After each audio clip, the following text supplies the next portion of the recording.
বৃহস্পতিবার ত্রিপুরা রাজ্যে বিদ্যুৎ বেসরকারীকরণ এবং মূল্য বৃদ্ধির বিরুদ্ধে রাজ্যভিত্তিক গ্রাহক কনভেনশন অনুষ্ঠিত হয়। সিআইটিইউ রাজ্য শাখা এবং electrical employees federation of India যৌথ উদ্যোগে আয়োজিত হয় এই গ্রাহক কনভেনশন। এই কনভেনশনে বক্তব্য রাখেন ইলেকট্রিক্যাল এমপ্লয়িজ ফেডারেশন অফ ইন্ডিয়ার সাধারণ সম্পাদক সুদীপ দত্ত। কনভেনশনে উপস্থিত ছিলেন সিআইটিইউ রাজ্য সভাপতি মানিক দে, সাধারণ সম্পাদক শঙ্কর প্রসাদ দত্ত সহ অন্যান্য নেতৃবৃন্দ।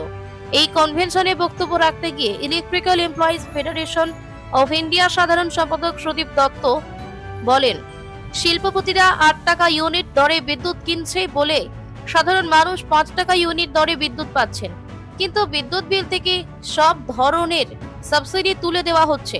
তিনি বলেন, বিদ্যুতের মতো গুরুত্বপূর্ণ পরিষেবা সার্বিক বেসরকারীকরণ করতে চাইছে সরকার। এই বিষয়টি গ্রামীণ মানুষদের বোঝাতে হবে এবং তাদেরকে লড়াইয়ে যুক্ত করতে হবে। তাহলে 8 টাকা 31 পয়সা ধরে বিদ্যুৎ নিতে হবে। রেলওয়ে 8 টাকা ধরে বিদ্যুৎ নেয় বলে, বা বড় যে ইন্ডাস্ট্রি তারা হচ্ছে 8 টাকা ধরে বিদ্যুৎ নেয় বলে আপনি 5 টাকা ধরে বিদ্যুৎ পান। এই যে বিল, এই বিলে বলা হয়েছে যে আমরা সব ধরনের সাবসিডি তুলে দেবো। সব ধরনের সাবসিডি তুলে দেবো মানে কি? তার মানে টাটাও যে টাকা দিয়ে বিদ্যুৎ কিনবে, যে নাকি দিন গেলে 200 টাকা আয় করে, তাকেও সেই টাকা দিয়ে বিদ্যুৎ কিনতে হবে। এটা হচ্ছে এই বিলের 2 নম্বর। 3 নম্বর বলেছে যে সমস্ত ধরনের লং টার্ম এগ্রিমেন্ট আমরা শেষ করে ফেলবো। লং টার্ম এগ্রিমেন্ট মানে কি? ওই যে বলছিল যে ওটিপিসি, যে এখানে ত্রিপুরা যে হচ্ছে ওএনজিসি যে ত্রিপুরা থার্মাল পাওয়ার স্টেশন আছে, সেখান থেকে ত্রিপুরা সরকারের এগ্রিমেন্ট আছে। আগে বামফ্রন্ট সরকার ছিল, গাদাগুচ্ছের এগ্রিমেন্ট করে রেখেছিল, যা দরকার আছে তার চেয়ে বেশি বিদ্যুৎ পেত, বিদ্যুৎ হচ্ছে বাইরে বিক্রিও পর্যন্ত করতে পারত। বলে যে সব ধরনের লং টার্ম এগ্রিমেন্ট তুলে দেবো। যখন যেরকম বিদ্যুৎ দরকার সেরকম একদিন আগে থেকে আধা ঘন্টা আগে, 1 ঘন্টা আগে বিদ্যুৎ কিনতে হবে।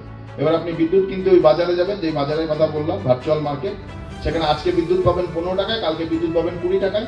এবার ও যেভাবে বিদ্যুৎ কিনবে, প্রাইভেট কোম্পানি কিন্তু আপনার ঘরে স্মার্ট মিটার বসা মানে সেইভাবেই বিদ্যুতের প্রাইসও চেঞ্জ করতে পারবে।